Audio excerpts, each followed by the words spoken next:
excelente dia, já começando nosso dia com mais uma live, botando nossa vida na presença do Espírito Santo, né? Onde nós possamos realmente adentrar o que Deus quer, né?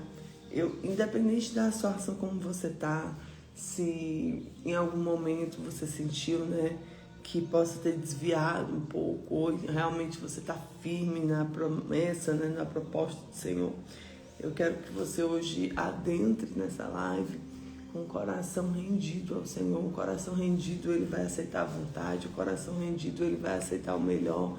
Um coração rendido, ele vai aceitar aquilo que Deus tem. E hoje nós vamos para a leitura de 1 Samuel 10, onde Samuel unge Saul como rei de Israel, né? Vocês lembram que eles estavam buscando um rei, exclamaram ao Senhor, e assim Samuel encontra Saul lá, cuidando das jumentas, e tem a confirmação que ele seria o rei de Israel escolhido por Deus.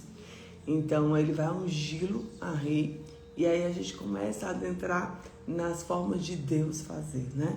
Então fala muito nesse capítulo sobre o mesmo Deus que chama, é o mesmo Deus que capacita. Então se Deus te chama para algo, Ele vai te capacitar para aquilo. Se Deus te chama para um propósito, Ele vai te capacitar para aquilo.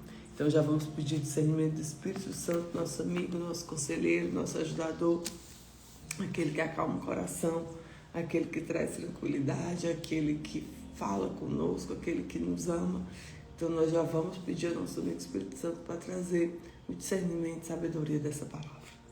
E diz assim: então tomou Samuel um vaso de azeite e lhe o derramou sobre a cabeça e beijou e disse: porventura, não te ungiu o Senhor por capitão sobre a sua herança?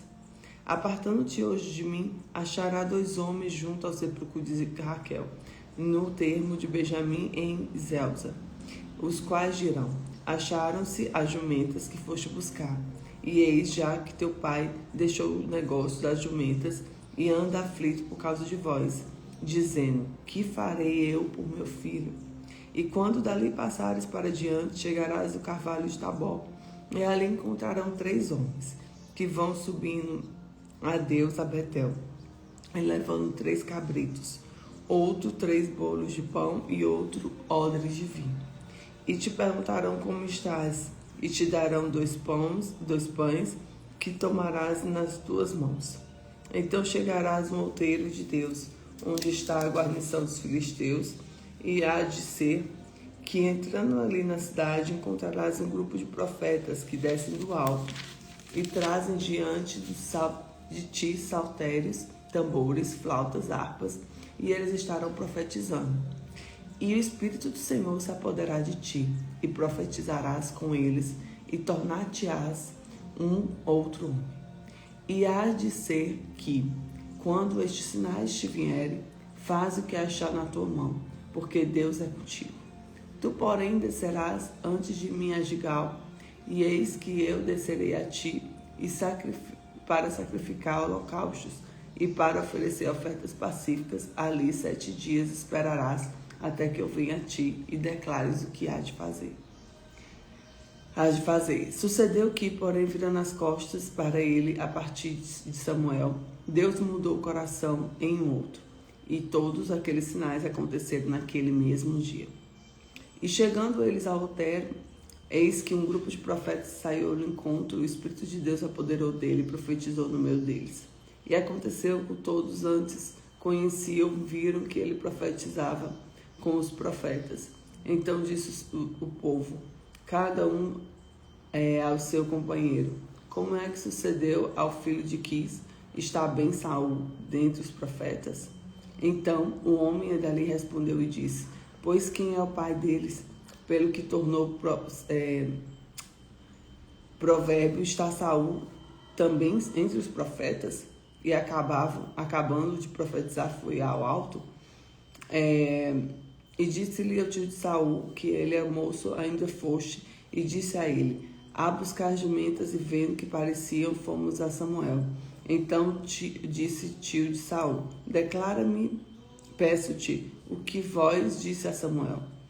E disse Saul ao seu tio: declarou-nos a verdade, das jumentas foram encontradas, Porém, o negócio do reino de que Samuel falara não lhe declarou. Convoco, pois, Samuel e o povo do Senhor em Mispá. E disse os filhos de Israel, assim que disse o Senhor, Deus de Israel: eu fiz subir Israel do Egito e livrei-vos da mão do egípcio e da mão dos reinos que vos oprimiam. Mas vós tendes rejeitado hoje a vosso Deus, e vos livrou de todos os males e trabalhos,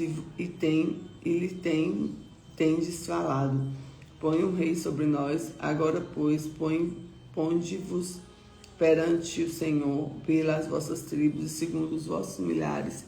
Tendo, pois, Samuel feito chegar das tribos, tomou-se a tribo de Benjamim. E fazendo chegar a tribo de Benjamim pelas famílias, tomou-se a família de Matri, e elas tomou Saul, filho de Quis, e buscaram, porém não se achou. Então tornaram a perguntar ao Senhor se um homem que ali viria ali. E disse o Senhor: eis que se escondeu entre a bagagem.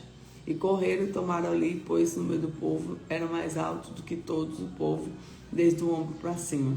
Disse Samuel a todo o povo: vedes, aqui o Senhor escolheu. Quem escolheu, pois todo o povo, não há nenhum semelhante a ele. Então jubilou todo o povo e disse: viva o rei! E declarou Samuel ao povo o direito de reino. E escreveu no livro e pô-lo diante do Senhor. Então despediu Samuel a todo o povo, cada um para a sua casa. E foi também Saul à sua casa em Gibeá, e foram com ele o exército, aquele cujo coração de Deus tocara. Mas os filhos de Belial disseram: é este o que nos há de livrar? E o desprezaram e lhe trouxeram presentes, porém ele se fez como surdo. Né? Então aqui vem a unção, né, sobre Saul e Samuel, né, ele vem aqui também testificar a escolha do Senhor. Então vamos aqui para entender a aplicabilidade dessa palavra. Primeiro, né, quando Deus chama, ele também nos capacita. Ele libera unção, ele dá sinais e ele dá capacitação. Samuel unge Saul como rei. O Espírito Santo vem sobre Saul e ele profetiza. Deus muda o coração de Saul, né? Quando ele deixa Samuel, ele diz, né, o coração dele ele foi transformado porque existiu a permissão, o agir de Deus ali. Então, primeiro ponto, o chamado começa com unção. Antes de posição, Deus trabalha no coração. Unção precede visibilidade. Segundo, Deus confirma o que ele chama. Quando Deus chama, ele confirma. Deus me mudou o coração. Então, quando ele chama, ele transforma. Glória a Deus. Terceiro ponto, o Espírito capacita para o propósito. A capacitação espiritual vem do Espírito Santo, não da experiência. Deus chama, Deus equipa, prepara, capacita. Né? Então, vamos declarar hoje comigo, né? Se Deus me chamou, né, ele me capacita. Se Deus me chamou, ele me capacita. Se Deus me chamou, ele me capacita. Então declare: glória a Deus, glória a Deus, glória a Deus. Porque o Senhor, ele vai fazer tudo de uma forma muito perfeita. E às vezes a gente acha que nós temos a força, que nós temos a maneira que é do nosso jeito, mas não é assim que o seu trabalho é da maneira dele, do jeito dele, no tempo dele, da forma dele. E sabe o que é que a gente pode fazer com tudo isso? Descansar. Descansar o nosso coração, descansar a nossa alma, descansar as nossas tribulações, os nossos medos, as nossas angústias, porque nós dependemos de Deus. E nós estamos vivendo um tempo que nós precisamos acessar isso, que é dependência, né? E não achar que o superpoder, que a supermotivação vai resolver tudo. Porque o que resolve é a presença de Deus. Amém? Então que Deus te abençoe, que a presença dele esteja sobre ti, sobre tua casa, sobre tua família. E que nós possamos adentrar num dia lindo. E hoje eu já peço, Senhor, surpreenda com as tuas maravilhas, com o teu agir, porque nós queremos viver o melhor dessa terra. Fique com Jesus.